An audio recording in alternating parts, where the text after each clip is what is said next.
예, 안녕하세요.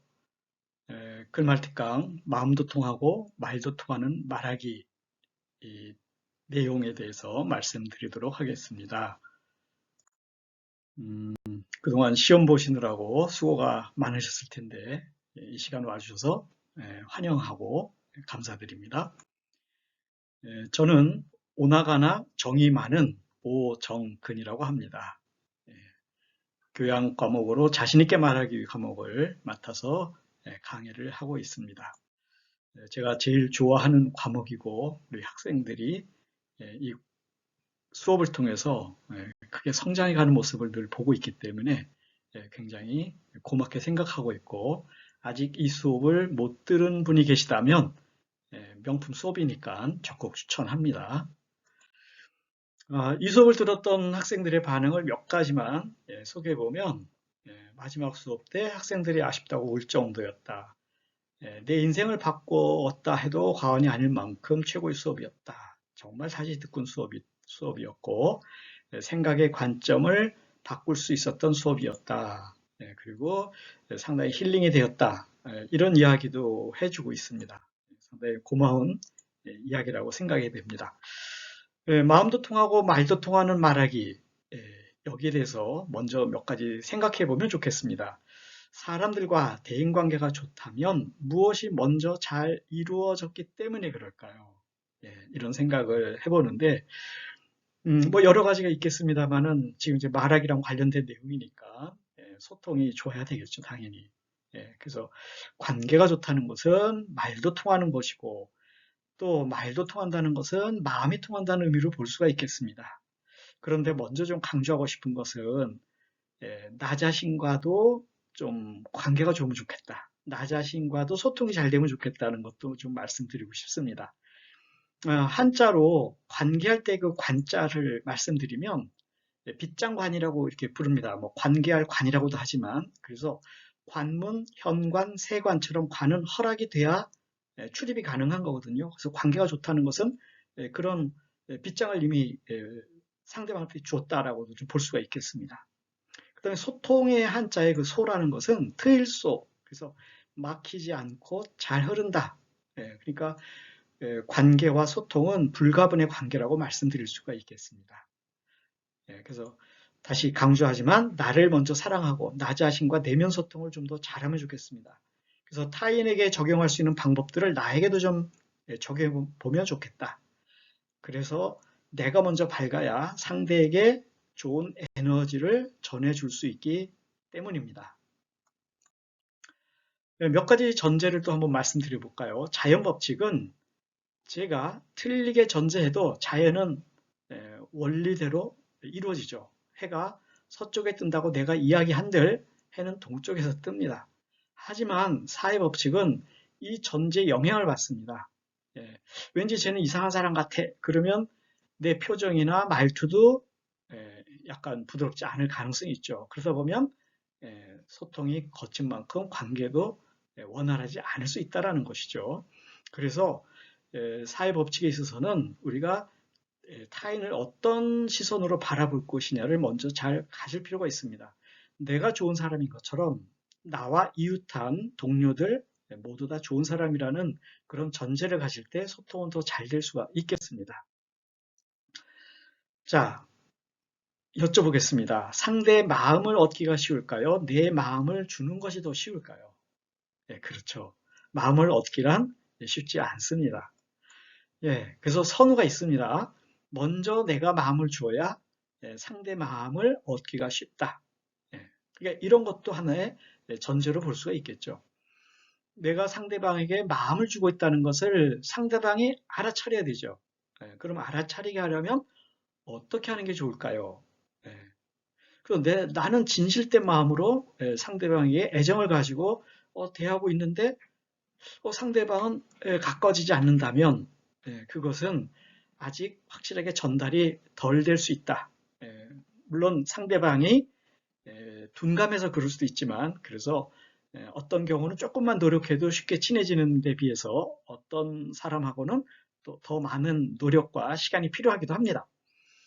그래서 마음을 준다는 것은 내가 상대방을 긍정적으로 인식하게 있음을 알게 하는 것이라고 좀 볼 수가 있겠습니다. 그렇다면 어떤 표현으로 그것이 가능할까요? 마음속으로만 갖고 있는다고 내 생각이, 내 마음이 전달되지는 않기 때문이죠. 아, 참 인상이 좋으시네요.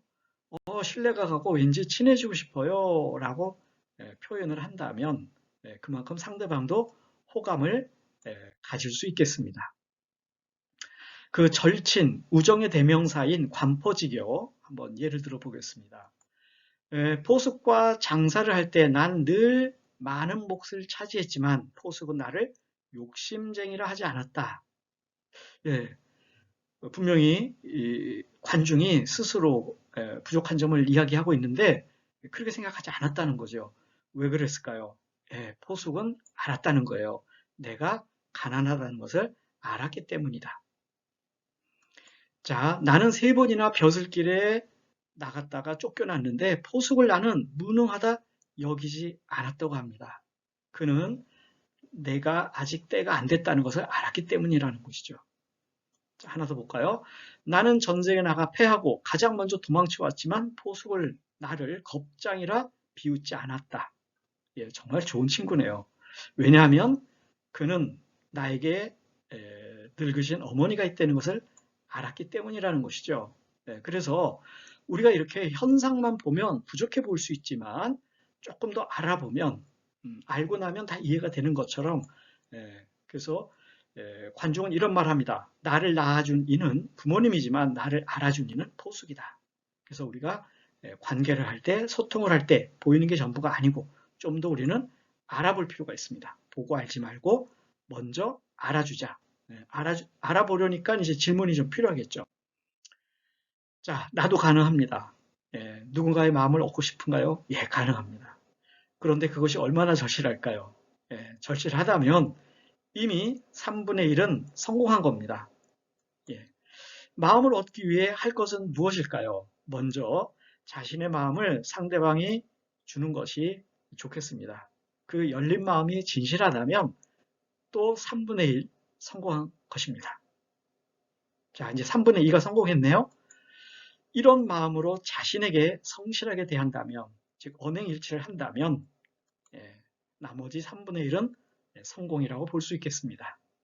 그래서 우리도 마음을 얻는 말하기 가능합니다. 자, 제가 자신있게 말하기 수업에서 우리 학생이 소개해준 이야기를 통해서 감동을 받은 이야기를 나눠볼까 합니다. 첫 번째 이야기는요, 집안이 유복했는데 아버지 사업이 갑자기 어려워져가지고 대학교 등록금 낼 형편도 안 될 정도로 어려워졌답니다. 그래서 본인이 선택한 것은 군대를 가야 되겠다 해서 서둘러 군대를 입대를 했고 나중에 제대할 무렵에 시간을 보니까 이제 복학을 해야 되는데 그 사이 시간이 한 2달 정도 시간이 남았더래요. 그래서 무엇 하면 좋을까를 했는데 본인이 가장 원했던 것은 유럽에 배낭여행을 다녀오는 것이었습니다. 그런데 그때까지도 집안 형편이 어려워서 돈을 마련하기가 쉽지는 않았습니다. 그렇다고 먼저 아르바이트를 하자니 시간을 얻을 수가 없었던 거죠. 그래서 어렵지만 어머니께 이제 부탁을 했습니다. 이만저만 해서 제가 배낭여행 갔다 올 테니 300만 원만 좀 해주세요. 제가 갔다 와서 아르바이트해서 갚도록 하겠습니다. 자, 이렇게 얘기를 했습니다. 이 친구는 너무나 절실했고 이 기회가, 이 돈이 얼마나 소중하다는 것을 잘 알았기 때문에 계획을 주도 면밀하게 세워서 나중에 유럽 배낭 가는 친구들에게 컨설팅을 해줄 정도로 그렇게 자기가 시간과 돈을 낭비 없이 잘 사용했다고 얘기를 했습니다. 자, 그리고 갔다 온 다음에 복학하고 나서 본인은 열심히 아르바이트를 하루도 빠지지 않고 계속 했답니다. 그러던 어느 날 그 어머니가 이렇게 얘기했대요. 야, 너 이러다가 병나겠다. 아르바이트 이제 그만하고 네가 갚을 만큼 갚았으니 여기서 멈추고 너는 공부에 전념했으면 좋겠다. 이런 이야기를 들었는데 그때 이 친구가 그 어머니에게 했던 얘기가 저는 좀 감동이었습니다. 뭐라고 얘기했느냐? 지금 말씀드린 그 약속은 미래의 나와의 약속이지 그때 했던 약속은 어머니 약속이 아닙니다. 그러니 제 미래를 잘 되도록 원하신다면 제가 저의 미래에 지키고자 하는 약속을 받아주세요 하면서 계속 아르바이트를 했다고 얘기를 합니다. 이 이야기를 들으면서 이 생각이 정말 굉장히 어른스럽고 굉장히 깊은 청년이라는 걸 알 수 있었습니다. 그래서 이 친구 사례를 통해서 이 절실함과 성실함과 진실함을 하나 느낄 수가 있었습니다. 하나 사례를 한번 더 말씀드려 보겠습니다. 역시 이제 군대 얘기가 나오네요. 이 친구는 아까 친구랑 다른 친구인데 자기가 이제 입대해가지고 자대 배치를 받아서 이제 신병일 때 자기 위에 바로 이제 선임이 있고 이제 고참병이 있는데 자기가 뭔가 잘못할 때마다 자기를 야단치는 게 아니라 고참이 이제 선임을 대신 야단치죠. 그러면 이제 선임 보고 잘 훈련시켜라 이제 좋은 뜻인데 본인이 이제 미안한 거죠.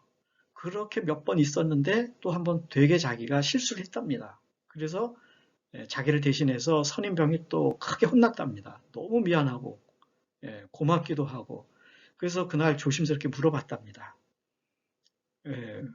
왜 병장님은 저한테 제가 잘못한 거에 대해서 뭐라고 얘기를 하지 않나요? 이렇게 얘기했더니 그 선임병이 하는 얘기가 그 얘기 듣고 나도 기분이 좋은데 그 얘기를 너한테 전하면 너는 기분 좋겠니? 이렇게 얘기를 하더랍니다. 그래서 자기가 있는 한 이 선임병이 자기 때문에 욕먹는 일이 없도록 최대한 노력을 하기로 했고 그러다 보니까 관계가 굉장히 좋아졌죠. 그래서 나중에 이 선임병이 제대하고 대기업에 입사를 했고 본인도 중간에 이제 휴가를 나오면 이 선임병을 이제 만나기도 하고 그러다가 본인도 이제 제대를 하고 4학년이 됐으니까 대기업에 취업하고 싶었고 그런데 이제 걱정이 되는 거죠. 과연 내가 취업할 수 있을까? 이런 불안과 두려움이 가득해서 어느 날 만나서 이런 이제 심경을 토로했답니다. 술 한잔 하면서. 그랬더니 여태까지 선임이 자기한테 한 번도 언성을 높여서 말한 적이 없었는데 그날따라 혼내더랍니다. 뭐라고 얘기했느냐? 이렇게 얘기를 한 거죠. 나는 너를 믿는데 왜 너는 너를 못 믿냐? 내가 너를 겪어봐서 알잖아. 라고 언성 높이는 말에 술이 확 깼더랍니다. 그러면서 집에 오면서 곰곰이 생각해 봤대요. 왜 나는 나를 못 믿고 있을까? 그랬더니 자기가 입으로만 불안하고 그렇게 말을 했지 실제로 내가 얼마나 열심히 하고 있는가를 봤더니 아직 부족하구나. 그래서 내가 불안해하는구나 해서 이 선임을 실망시키지 않기 위해서 또 그날부터 아주 열심히 했다는 그 이야기를 들었습니다. 그 이후의 이야기는 제가 듣지 못했지만 이 친구 역시 진실하고 절실하고 그리고 성실한 그런 모습을 계속 보였다. 이런 것을 좀 우리가 알 수가 있습니다. 그래서 우리가 이런 것도 우리 삶에 하나의 교훈이 되지 않을까 그런 생각을 해봅니다. 자, 오늘 이야기 순서입니다. 전체적으로 순서는 what, why, how가 되겠습니다. 마음이 통하는 말하기란 도대체 무엇인가? 그 다음에 그게 왜 필요할까? 그리고 9가지 장면에서 어떻게 말하는 것이 효과적인 말하는 것일까? 이걸 살펴보도록 그렇게 하겠습니다. 괜찮으실까요? 예. 자, 첫 번째, 마음이 통하는 말하기란 이걸 좀 살펴볼 텐데 뭐 다 아실 겁니다. 그렇죠. 심리적으로 안심이 되고 안정감을 얻고 믿음이 가고 가깝게 느껴지는 그런 것이죠. 나를 오픈하고 싶다. 아까 얘기했던 빗장관. 우리는 자기를 오픈하고 싶은데 아무거나 오픈하고 할 수는 없는 거죠. 그래서 뭔가 믿음이 가고 가깝게 느껴질 때 우리가 이런 것이 가능하리라고 생각이 듭니다. 자, 마음이 통하는 말하기가 왜 필요할까? 우리한테는 욕구라는 게 있죠. 그 유명한 그 인본주의 심리학자 메슬로가 이런 얘기를 했습니다. 생리적 욕구부터 안전의 욕구, 소속의 욕구, 그 다음에 자존의 욕구가 이제 인정의 욕구가 되는 거죠. 그리고 자기 실현의 욕구인데 적어도 이런 소통과 대인 관계에 있어서는 소속, 친밀, 인정의 욕구가 깊숙이 자리하고 있다고 볼 수 있습니다. 우리는 혼자서 살 수 없습니다. 인간관계와 사회성이 필요하고 흔히 우리는 인적 네트워크 속에 살고 있죠. 그래서 우리들은 또 끊임없이 누군가 내 말을 들어주면 좋겠다 이 생각을 다 하고 있습니다. 그래서 들어줄 사람이 있으면 좋겠다고만 생각할 게 아니라 내가 들어주는 사람이 되면 좋겠죠. 아, 누군가 나를 인정해주면 좋겠어. 인정받고 싶어. 맞습니다. 누구나 있습니다. 그럴 때 내 친구도 그럴 수 있으니까 내가 인정해주면 되겠죠. 그러니까 그런 것이 기가 전달되면 될수록 좋은 마음이 통하는 말하기를 할 수 있다. 그렇게 볼 수가 있겠습니다. 자, 그럼 이제 방법에 대해서 하나씩 좀 생각해 보겠습니다. 자, 쉽게 말문을 열려면, 그렇죠. 어떤 사람들은 아주 사교적이어서 쉽게 다가가고 쉽게 소통을 하는 사람이 있는가 하면 또 그렇지 않은 사람도 많이 있습니다. 특히나 요즘은 휴대폰이 발달했기 때문에 1인 기기를 사용하지 않습니까? 그러다 보니까 소통할 기회가 점점 줄어들고 있고 말보다는 문자를 더 많이 하는 경향도 있습니다. 자, 쉽게 말문을 여는 거 중요합니다. 자, 첫 걸음 어떻게 들어가면 좋을까요? 자, 그 얘기를 하기 전에 마찰을 줄이는 게 좀 필요합니다. 자, 예를 들어 볼게요. 두 개의 물체가 접촉해 있을 때 이것이요. 반대 방향으로 움직이거나 그 물체가 너무 무거우면 마찰이 일어나게 되죠. 한쪽으로 끌게 되면 마찰이 일어나는 것은 하나의 자연 법칙입니다. 자, 마찰을 줄이기 위해서는 윤활유가 필요하죠. 바퀴가 필요합니다. 이것이 대인관계에 있어서는 예의, 매너, 호감, 존중 이런 것들이 되겠습니다. 이런 걸 통해서 신뢰감을 얻으면 상대방은 쉽게 마음을 열고 좀 심리적 무장해제를 하고 대화를 하기가 쉬워지겠습니다. 자, 그래서 호감이 가는 말들이 있죠. 첫인사, 첫인상에 대한 얘기를 할 수가 있습니다. 와, 표정이 정말 좋으시네요. 어쩜 이렇게 활기차 보이세요? 참 따뜻해 보이시네요. 사람을 참 편안하게 해주세요. 인상이 치근하고 밝으시네요. 자, 이거 말고도 많이 있을 겁니다. 그래서 느낌대로 내 속에 있는 마음을 전달하지 않으면 상대방은 잘 모릅니다. 물론 금방 알아차리는 사람도 있지만 적습니다. 그래서 우리는 가급적 표현을 좀 해야 되겠습니다. 왜냐하면 나도 이런 말 들으면 기분이 좋죠. 에너지가 업이 되지 않습니까? 그래서 우리는 이런 말들을 좀 더 자주 할 필요가 있겠습니다. 그래서 질문으로 시작하면 또 되겠죠. 내가 그 다음에 이제 첫인상 얘기했어요. 그럼 또 어떡하죠? 다 말주변이 없는데? 그렇다면, 이름이 좀 독특하시네요. 이름이 예쁘네요. 저 친구도 이름이 똑같은데요. 이름 누가 지어주셨습니까? 자, 이렇게 해서 말을 풀어가는데 내 얘기를 하지 않는다 하더라도 질문을 통해서 또 우리는 해나갈 수가 있습니다. 저 혹시 시간 날 때 주로 어떤 걸 하면서 지내세요? 이렇게 물어볼 수 있죠. 소속, 전공, 어떤 동아리 활동하세요? 물어볼 수도 있고, 어, 뭐 지난 방학 때는 어떤 여행을 좀 다녀오셨나요? 뭐 여러 가지, 뭐 최근에 뭐 어떤 아르바이트를 좀 하고 계신지 궁금한데요. 또 앞으로 계획은 어떠신가요? 지금 4학년이면 4학년 선배가 있다면 선배한테 졸업하고서 어떤 계획이 있으세요? 뭐 이렇게 물어볼 수 있지 않습니까? 예. 그 다음에 좋아하는 것도 물어보면 되죠. 어떤 음식, 어떤 노래 장르 이런 것도 우리가 물어볼 수 있을 겁니다. 자, 이런 것들은 제가 말주변하고 상관이 없습니다. 말주변이 없다 하더라도 물어보고, 근데 계속 물어볼 수는 없죠. 저도 얘기를 좀 해야 되니까 저도 이런 질문에 대해서 대답할 수 있는 레파토리를 가지고 있으면 훨씬 더 편하게 대화를 해나갈 수가 있겠습니다. 정말 저는 무슨 말부터 해야 될지 정말 모르겠어요. 이제 이런 사람을 위한 도구가 있습니다. 이런 것처럼 이런 이제 도구가 있어요. 예. 그래서 이런 카드가 있습니다. 이런 질문 카드, 퀘스천 카드라는 게 있는데 이런 카드를 한 장씩 넘겨가면서 대화를 하는 방법도 있습니다. 이렇게 쓰셔도 되고, 자, 이거 하려면 돈이 좀 들어가겠죠. 도구가 있으면. 그 대신에 무작위로 되기 때문에 굉장히 편하다는 장점이 있습니다. 자, 또 어떤 걸 생각해 볼 수 있냐면, 제가 챗GPT한테 물어봤어요. 쉽게 말문을 열고 싶은데 스몰 토크를 위해서 어떤 질문을 하면 좋을까요? 10가지만 소개해 주세요. 라고 질문을 했습니다. 자, 그랬더니 이런 대답을 해주네요. 오늘 날씨가 좋네요. 좋아하는 계절이 있나요? 최근에 본 영화나 드라마가 있으신가요? 추천해 줄 만한 작품이 있나요? 요즘 읽고 있는 책이나 잡지가 있으신가요? 어떤 책을 좋아하세요? 자, 1번부터 10분까지 보면은 전부 다 질문에 특징이 있습니다. 질문의 공통점 뭐냐? 좋아하는 걸 물어보는 거죠. 좋아하는 걸 물어보면 우리 뇌는 좋아하는 걸 생각하게 돼 있어요. 그러면 기분이 좋아지죠. 혹시 뭐 어떤 음식 좋아하세요? 굉장히 좋습니다. 어, 만약에 여행 중에서 또 가보고 싶은 곳은 어디예요? 이렇게 좋아하는 걸 물어보면 대체적으로 기분이 좋아지고 쉽게 말문을 열 수 있다는 것을 참고로 알아두시면 좋겠습니다. 자, 과연 말수가 적어도 호감을 얻을 수 있을까요? 저는 말을 이렇게 많이 하기가 어렵거든요. 예, 이런 학생들도 충분히 있죠.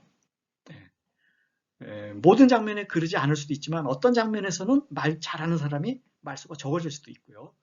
자, 그래서 나는 이렇게 나 자신을 오픈하는 게 너무 힘들다고도 할 수도 있고 말할 수 있는 레파토리도 별로 많지 않다고도 생각할 수도 있을 겁니다. 자, 그럴 때 어떻게 하면 좋으냐? 자, 그렇습니다. 못말을 사용하면 됩니다. 만약에 두 명이서 말하든 여럿이 말하든 그럴 때 자주 사용할 수 있는 방법이 못말입니다. 표정. 그렇죠. 지금 여기 화면에 보이는 것처럼 밝게 웃고 있지 않습니까?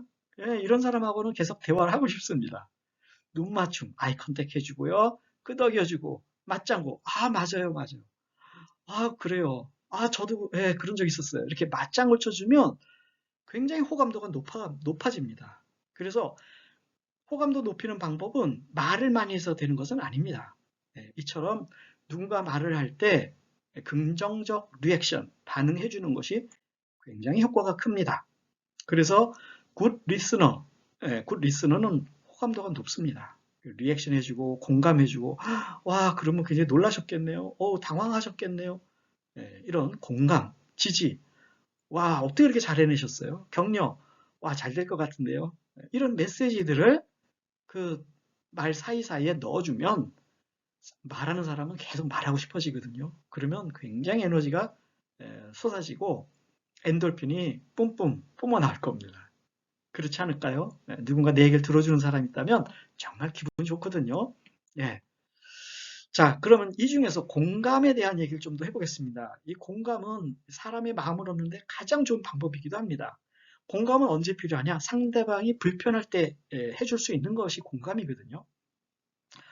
예를 들어서 나 시험 못 본 것 같아. 그러면 시험 본인이 생각한 것보다 못 본 것 같다니 많이 서운하겠네, 아쉽겠네, 안타깝겠네, 이렇게만 해줘도 되는 거죠.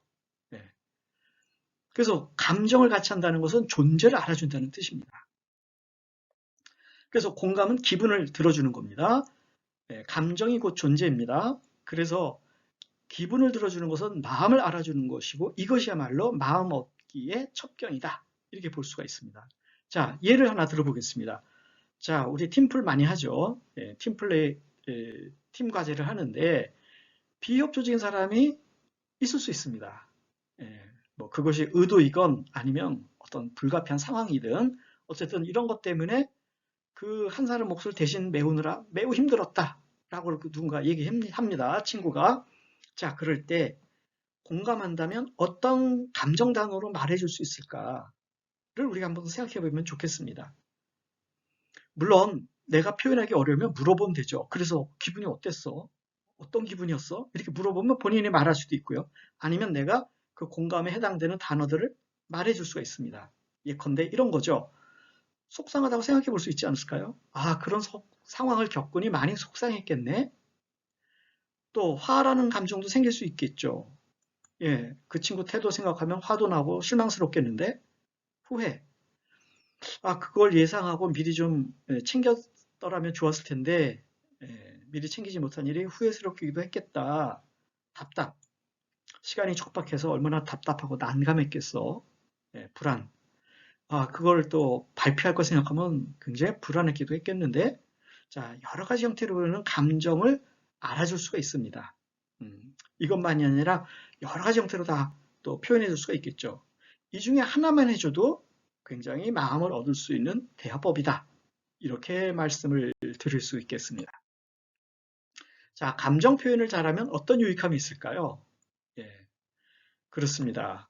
감정 표현을 잘하면 예, 연애할 때도 매우 효과적이고요.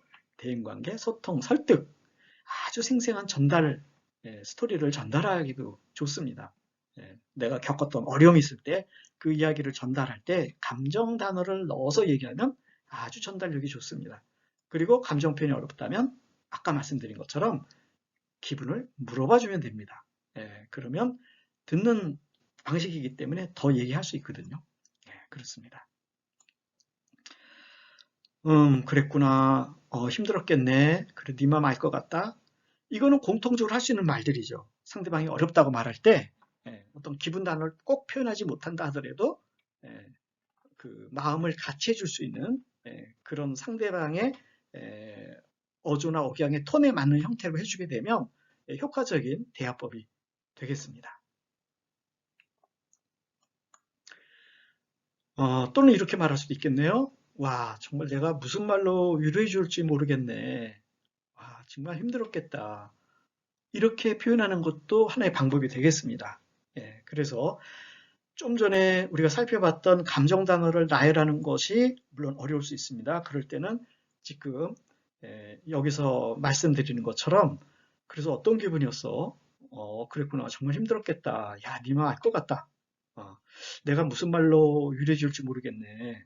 이렇게 해도 충분히 상대의 감정을 알아주는 형태의 대화법이 되겠습니다. 자, 이번에는요. 감정이 아니라 이제 이성적 대화를 했을 때 핵심을 전달하는 게 중요하지 않겠습니까? 핵심, 사실관계, 키포인트, 그걸 어떻게 잘 전달할 것이냐. 굉장히 중요한 것들입니다. 특히나 만약에 우리가 이제 어떤 조직 생활을 한다고 할 때, 단체로 무슨 일을 한다고 할 때는 소통이 더욱더 절실히 요구가 되죠. 정확한 메시지 전달이 중요해집니다. 그렇게 설명이라는 것을 할 때는 우리는 공식을 하나 사용해 보면 좋겠습니다. What, why, how라는 공식입니다. 예를 들어서 제가 지금 이 건에 대해서 좀 말씀드리려고 하는데요. 그것은 이제 주제에 대한 거죠. 제가 왜 이거를 말씀드리고 싶냐 하면요. 할 때는 그 배경이 되겠죠. 또는 중요성을 얘기하게 됩니다. 자, 그래서 우리가 해야 되는 건 이런 거고요. 아니면 우리가 여기까지 이렇게 해왔는데 나머지는 이런 거 더 조치를 좀 해야 되겠습니다. 더 협조를 좀 했으면 좋겠습니다. 자, 이런 식으로 의사 전달하면 좋겠다는 것이죠. 여러분들이 PT 할 때도 마찬가지죠. 우리 클래스에서 어떤 주제 발표를 하게 됐을 때 제가 오늘 발표하고자 하는 주제는 이런 내용입니다. 왜 이런 주제로 택하게 됐냐면 이러이러한 시대적 환경 때문에 이것이 매우 중요해졌습니다. 그래서 저는 오늘 발표하는데 첫째, 둘째, 셋째 이런 적용 방법에 대해서 말씀을 드리도록 하겠습니다. 자, 이렇게 전달하는 것이죠. 그래서 what, why, how로 말하면 좋고요. 만약에 기업 조직 같으면 대부분 상사들은 결론부터 말하기를 원합니다. 그러니까 what에 그 내용을 포함해서 말하시면 좋습니다. 주제와 결론. 자, 그래서 요점 정리, 우리가 독서할 때도 요점 정리 이런 방식으로 할 수 있고요. 그리고 우리가 굉장히 효과적인 학습법이 하브루트 학습법이라고 말하죠. 이스라엘 유대인들이 하는 학습법. 거기서도 강조하는 단어가 이제 메타인지죠. 내가 알고 있는지 모르고 있는지를 말해보면 알 수 있다는 것이죠. 그래서 인지에 대한 인지, 암에 대한 암, 이거를 말하는 연습도 what, why, how로 하는 게 좋습니다. 예를 들어서 지금 이 시간에 하는 주제가 마음을 얻는 말하기 아니겠습니까? 그러면 그것이 무엇인지, 그게 왜 중요한지, 그걸 어떻게 하면 좋은지, 저도 지금 내용 구성을 이렇게 했던 것이죠. 그래서 나중에 이 내용을 복습한다면 이런 방식으로 what, why, how라는 방식으로 여러분들이 말씀을 해보시면 좋겠습니다. 자, 그래서 예를 들면 또 이렇게 이제 말씀드릴 수 있습니다. 매 수업마다 1시간마다 이렇게 한번 정리해 본다면 어떨까요? 오늘 이 시간에 이런 주제로 배웠는데 이게 중요한 이유는 그래서 이걸 말하기를 잘하려면 9가지 방법이 있는데 지금 그 중에서 나한테 가장 필요한 것은 3가지 꼽아본다면 이거 1, 2, 3 이렇게 이제 말할 수 있다는 것이죠. 그래서 항상 what, why, how로 말을 한다 하는 것을 가장 베이스로 이해하시면 좋겠습니다.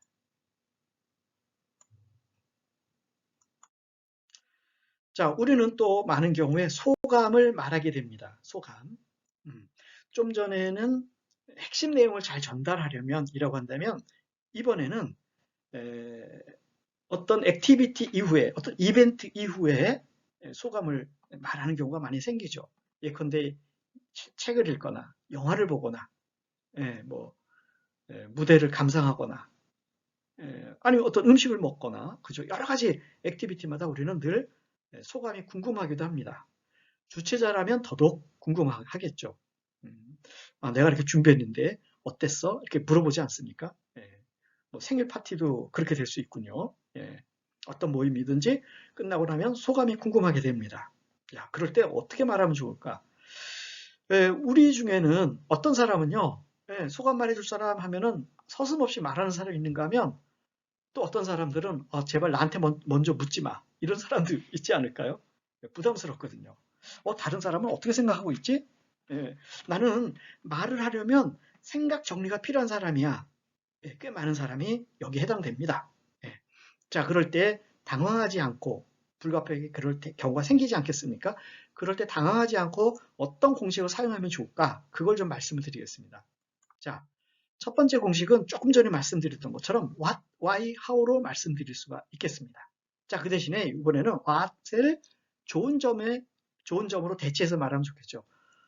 참 좋았어요. 이렇게 말하는 거죠. 전체적으로 좋았어요. 이렇게 이제 말할 수 있겠죠. 그리고 어떤 점은 좋았고 어떤 점은 아쉬웠어요. 왜냐하면 그래서 저는 다음부터 이렇게 내가 만약에 한다면 저는 이렇게 하면 좋을 것 같습니다. 이렇게 말할 수 있지 않겠습니까? 자, 그래서 우리가 소감을 말할 때 가급적 좋은 점 먼저, 그 다음에 전반적인 거, 전체적인 걸 먼저 말하고 부분을 말하는 게 좀 더 좋겠습니다. 그래서 좋은 점, 아쉬운 점. 이것도 왜 그런지, 그 다음에 뭐 그래서 어떻게 내가 내 삶에 좀 적용하면 좋은지 이렇게 우리가 표현할 수가 있겠죠. 자, 예를 들어서요. About Time이라는 영화를 갖고 얘기해 보겠습니다. 제가 조사해 보면 우리 학생들이 About Time을 그 명화로 많이 꼽더라고요. About Time 영화가 감동적이고 유익했어요. 왜냐하면 드디어 나왔네요. 왜냐하면 삶에 대한 통찰과 새로운 관점을 아주 많이 얻을 수 있었어요. 그래서 저도 앞으로 내 생활 속에서 매 순간 만나는 사람들에게 제가 이런 것을 적용해 보고 싶다는 생각이 들었어요. 자, 이렇게 말할 수 있지 않습니까?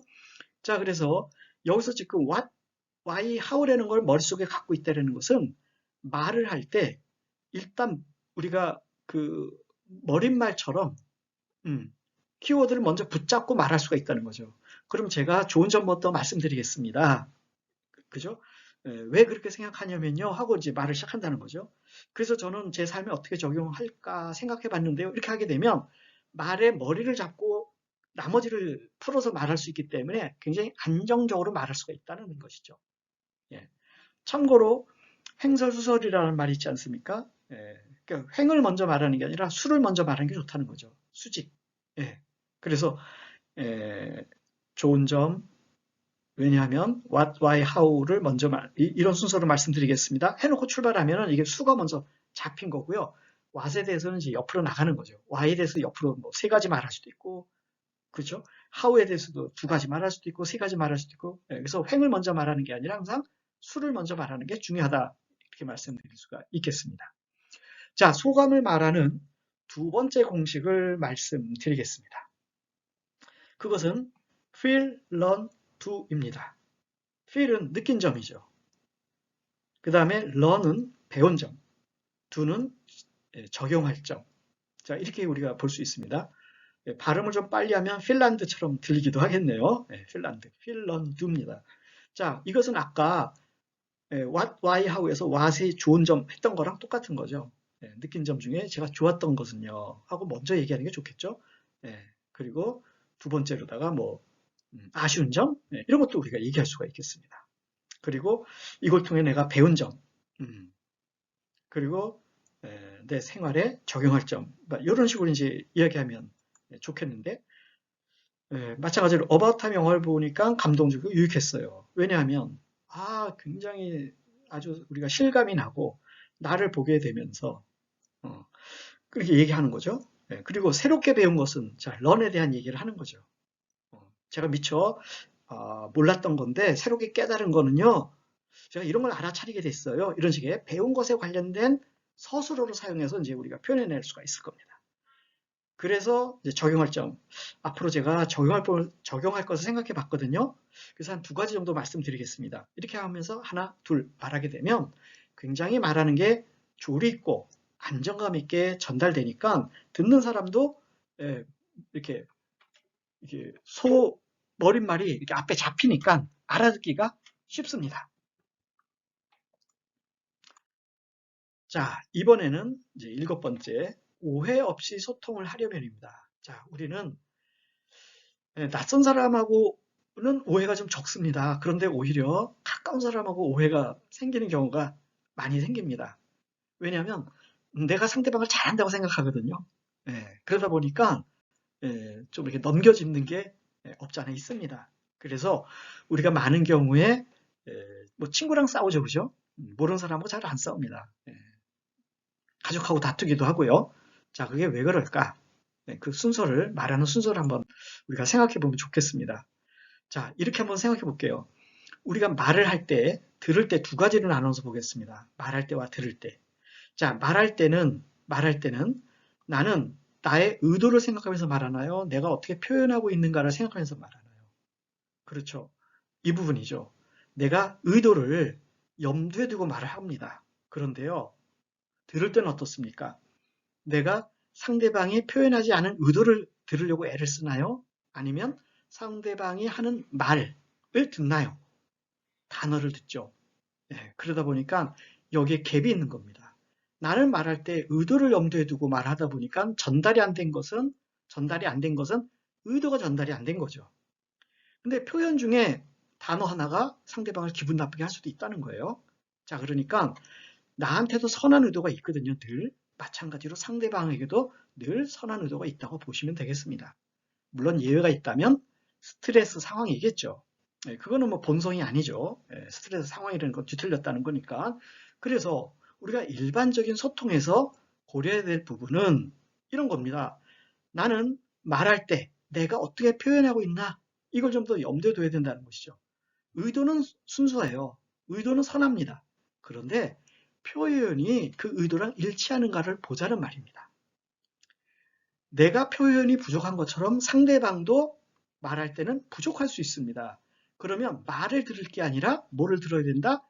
말하지 않은 선한 의도를 듣는 게 좋겠습니다.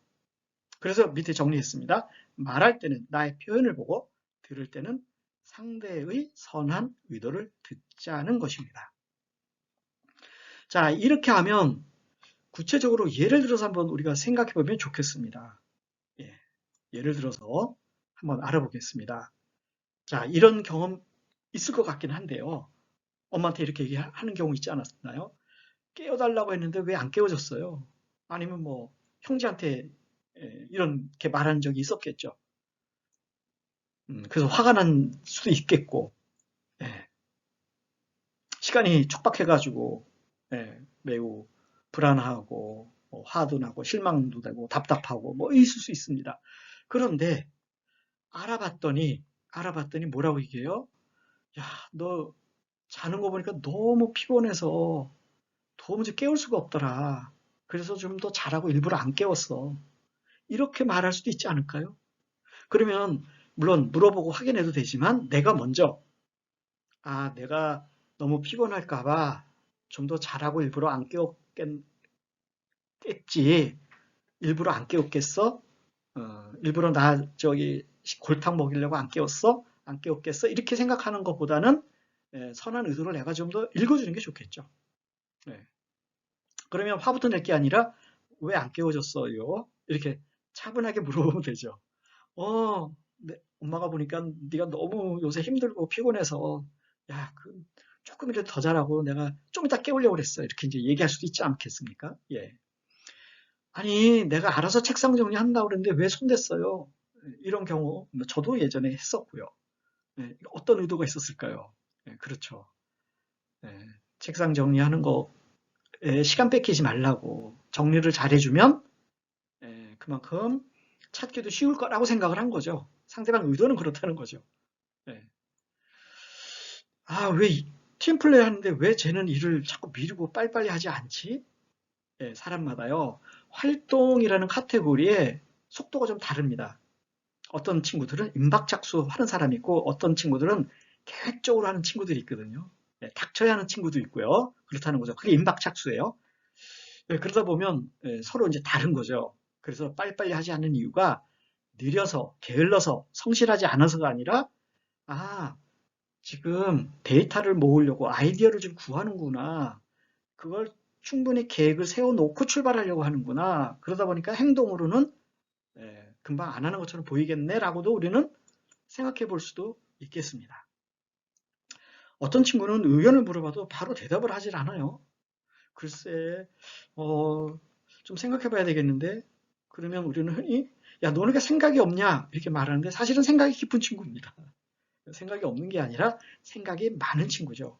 그래서 실수하고 싶지 않으니까 자기 의견을 금방금방 말하기가 어려워요. 충분히 검토하고 말하고 싶어하는 친구거든요. 그런데 이것도 상대 속도죠. 어떤 친구들은 굉장히 의사결정도 빠르고 어떤 직관을 잘 활용하는 친구가 있는가 하면 어떤 친구들은 신중하고 조심스러운 친구도 있다는 것이죠. 그렇게 놓고 본다면 아 그래 맞아 너는 생각을 깊게 하는 스타일이라서 그런가 보다. 이렇게 우리가 상대방의 선한 의도를 읽어줄 수가 있다는 것이죠. 자, 안 읽혀진다. 그럼 물어보면 되죠.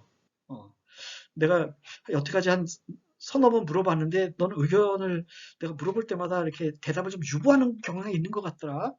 왜 그런 거야? 이렇게 물어보면 나는 이제 넘겨짚은 게 뭐죠? 생각이 없나 봐. 이렇게 생각한 게 아니라 오히려 신중하고 생각이 더 깊을 수도 있다. 내가 생각하지 못한 면까지 고려하고 있기 때문에 변수를 많이 고려해서 오히려 대답하기 어려워했을 가능성도 있다라는 것이죠. 그런데 나는 어떤 사람이죠? 흑백을 잘 가리는 거죠. 중요도, 우선순위 이런 걸 잘 가리기 때문에 나는 빠른 편이고 상대방은 내가 볼 때는 느린 편이고 그 대신에 신중하다는 면에서 보면 그 친구가 더 큰 강점이 있고 나는 시원시원하지만 실수할 수도 있다. 자칫하면 충동적이라는 소리를 들을 수도 있다라고 볼 수가 있는 것이죠. 그래서 좋은 면으로 우리는 봐야 되겠다는 것이죠. 그래서 모든 성격은 강점입니다. 나쁜 성격은 단 하나도 없습니다. 모든 성격은 강점입니다. 다만 어떤 상황이냐가 다른 것이죠. 굉장히 중요한 프로젝트를 앞두고 계획성이 높은 사람은 그때 유리하겠죠. 근데 늘 하던 일인데 또 계획을 계속 세우고 있다면 그 상황에서는 계획성이 높은 게 꼭 좋은 거는 아니라고 볼 수가 있겠습니다. 그래서 본인의 강점을 늘 인정하시고 그 대신에 어떤 장면에서 어떤 상황에서 내 강점이 혹시 약점이 되지는 않을까를 생각해 보는 거를 살펴보면 좋겠습니다. 자, 그래서 전제는 누구나 다 선한 존재입니다. 어떻게 하냐고요? 내가 그렇잖아요. 자기 자신이 그러니까 우리가 그렇습니다. 그래서 이해가 안 될 때는 알아보면 됩니다. 어떻게 해요? 질문이라는 걸 하면 되겠습니다. 내가 좀 납득이 안 되는데, 내가 잘 몰라서 그러는데, 이렇게 했던 좋은 이유가 뭐야? 이렇게 물어봐 주면 상대방은 또 웃으면서 대답해 줄 겁니다. 자, 그래서 문제를 문제 삼지 않으면 문제가 되지 않겠습니다. 자, 선한 마음으로 선하게 바라보면 선함이 늘 유지가 되겠습니다. 그러니까 아까 사회과학에서 전제 말씀드릴 때 내가 부정적으로 보면 부정적인 어투, 말이 나가기 쉽고요. 표정도 그렇게 될 가능성도 있고 그럼 상대방이 알아차리거든요. 그러면 또 반응이 긍정적으로 나오기란 쉽지 않습니다. 하지만 이 수업, 이 특강을 듣는 여러분들은 그렇게 해주면 좋겠습니다. 제가 몰라서 그러는 거지. 제대로 알면 제가 저렇게 퉁명스럽게 나한테 대하겠어? 그럼 내가 설명을 더 해줘야 되겠구나. 이렇게 이해하면 되겠습니다. 야, 네가 그럴 수가 있어? 이렇게 말하는 것보다 야, 왜 넌 나한테 그렇게 말해?가 아니라 네가 잘 몰라서 그렇게 했나 보다. 내가 설명해 줄게. 이렇게 해주는 대인배 같은 모습을 좀 보여주면 좋겠습니다. 자, 이번에는 설득을 잘 하려면입니다. 우리는 많은 경우에 설득이 필요합니다. 야, 정말 설득이 필요한 장면이 많이 있을 겁니다. 설득이 안 돼서 답답한 경우도 많고요. 네. 설득은 상대방의 행동의 변화를 요구하는 거기 때문에 좀 더 어렵습니다. 하지만 아주 잘 사용하면 매우 효과적입니다. 제가 아는 후배 코치가 백화점에 가가지고 양복 코너에 갔는데 정의가 정말 원했던 양복이 딱 있는 거예요. 야, 내가 진짜 원했던 그 디자인의 컬러의 그 질감에 정말 사고 싶어가지고 가격표를 봤더니 와, 생각보다 너무 비싼 겁니다. 그 마음에 드는 만큼 너무 비싼 거예요. 도무지 살 수가 없었던 거죠. 자, 그런데 이 사람이 싸게 샀어요. 결론은 자, 뭐라고 말해서 과연 할인을 받았을까요? 여긴 백화점입니다. 백화점 하면 고정관념이 깎을 수 없다는 것이죠. 정가 판매죠. 자, 그런데 이 후배가 뭐라고 말했느냐면 와, 이 상품이 너무 제가 여태까지 봐왔던, 기다렸던 바로 그런 디자인, 컬러 그런 옷인데 와, 정말 사고 싶네요. 와, 근데 가격표를 보니까 제가 생각했던 예산 범위를 너무 초과해서 도무지 살 수가 없네요. 뭐 백화점이니까 정찰제로 판매한다는 건 제가 아는데 혹시 예외적인 방법이 없을까요? 라고 물어봤습니다. 예, 질문이 뭐였다고요? 혹시 예외적인 방법은 없을까요? 그랬더니 이 판매원이 손님 잠깐 기다리세요 하더니 안에 들어갔다 나오더니 예, 손님 마침 저희한테 우리 매니저들한테 VIP용으로 30% 할인 쿠폰이 있는데 우리 매니저님이 지금 딱 한 개가 남아 있어서 그거를 드릴 수가 있겠습니다. 그럼 이걸로 사시면 되겠습니다 해서 할인을 받아서 샀다는 얘기입니다. 예, 이런 식으로 예외적인 상황을 염두에 두고 그런 질문을 하면 효과가 있습니다. 이 사례 말고 다른 것도 있었거든요, 실제로. 그래서 여러분도 한번 사용해 보면 좋겠습니다. 자, 또 하나 사례 말씀드릴게요. 일방통행길입니다. 일방통행길인데 제가 일방통행길을 화살표대로 가고 있는데 반대편에서 차가 들어오는 거예요. 분명히 상대방이 잘못하는 거죠. 나한테 권리가 있는데 왜 화가 나죠? 아니 저 친구는 왜 일방통행길인데 함부로 그냥 서슴없이 들어와? 하고 문 열고 나가가지고 손을 들어서 삿대질 비슷하게 하면서 이야기를 하려고 했는데 그 문에서 양쪽에서 깍두기 머리 한 사람이 딱 둘이 내리더래요.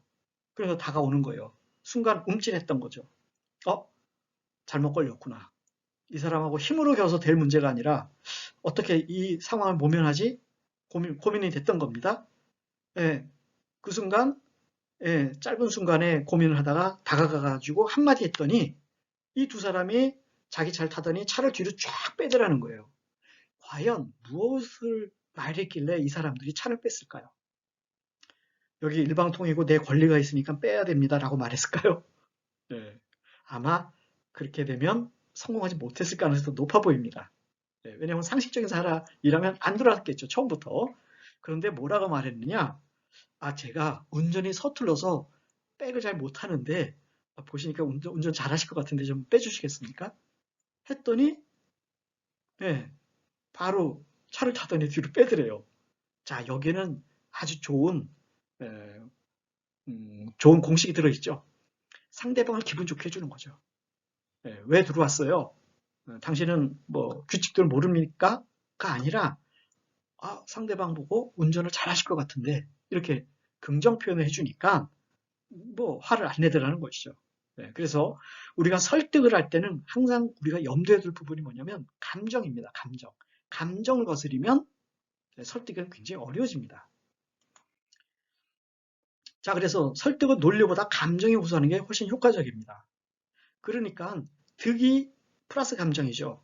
손실이 난다? 그럼 마이너스 감정입니다. 그래서 이익에 호소하거나 손실을 알려주는 것이 효과적입니다.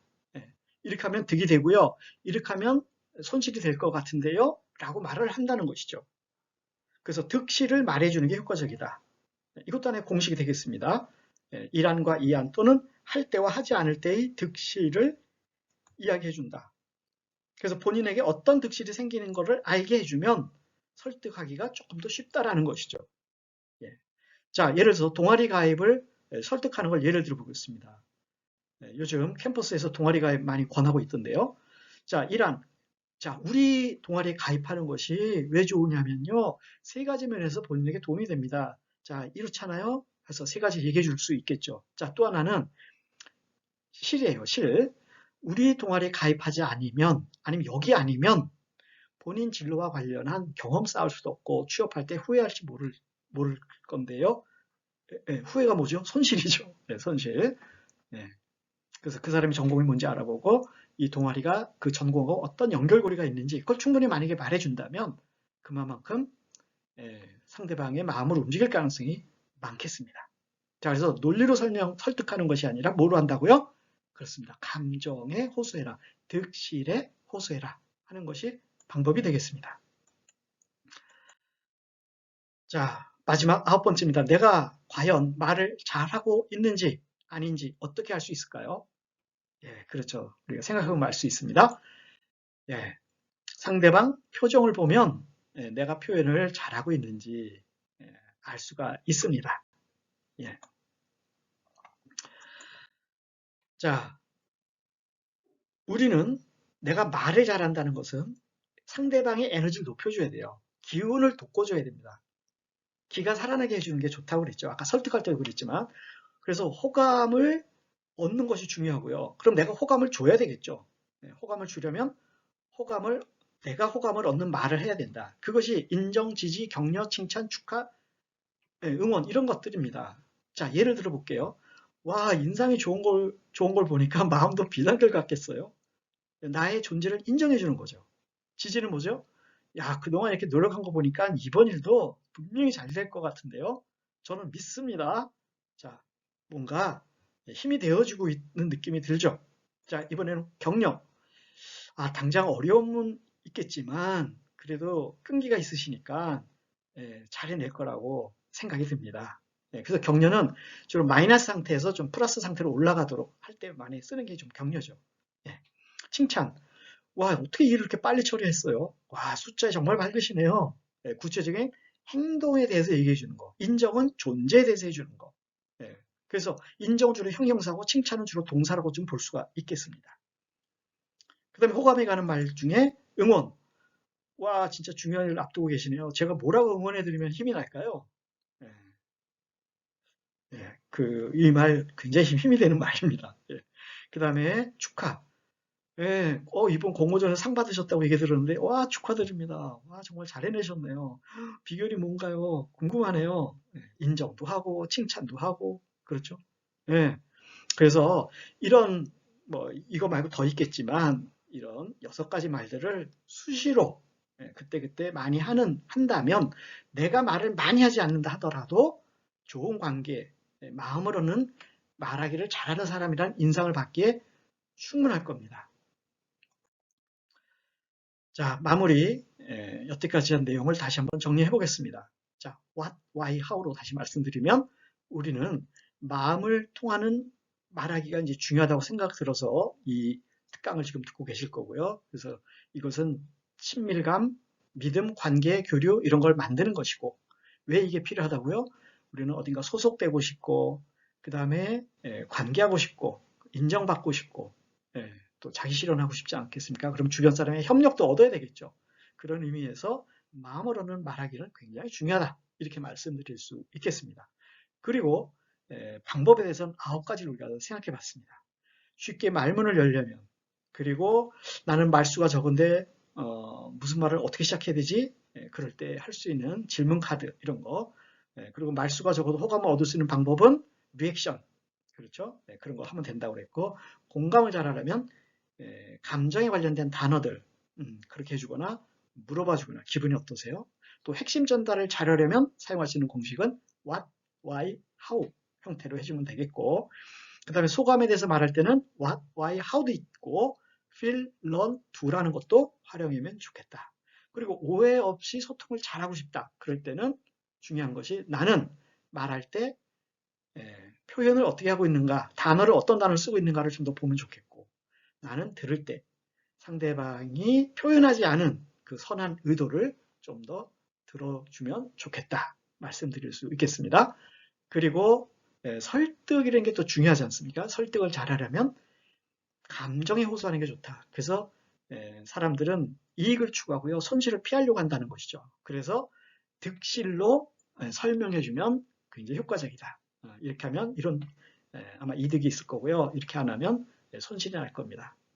그래서 되게 세일할 때 손실 회피 심리 때문에 한정 판매 뭐 이런 거 하잖아요. 선착순 이런 게 안 하면 손해날 것 같은 느낌에 호소하는 것이죠.